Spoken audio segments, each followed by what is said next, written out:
చూడండి మామ, booking cancel అయింది. అమ్మ ఈ రాత్రి 2 గంటలకి పికప్ 2 కిలోమీటర్లు 3 కిలోమీటర్లు పోవడే ఎక్కువ నాయన అనుకుంటే కస్టమర్ లొకేషన్కి వస్తే కస్టమర్లు ఫోన్ లేపరు.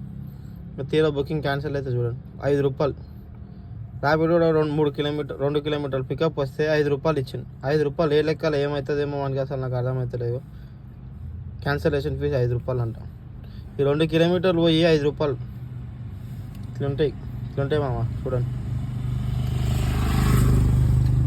టైంలో రాత్రి 2 గంటలకి బుకింగ్ వచ్చింది అని చెప్పి కస్టమర్ దగ్గరికి పోతే కస్టమర్లు ఏమో ఫస్ట్ ఫోన్ చేసి వస్తున్నామని చెప్పారు.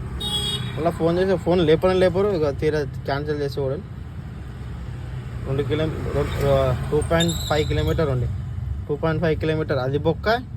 అలా పోయి వెయిట్ చేసిన 6 మినిట్స్ అది బొక్క. ఇంత అయినందుకు మనకు 5 రూపాయలు. ఇట్లుంటాయి.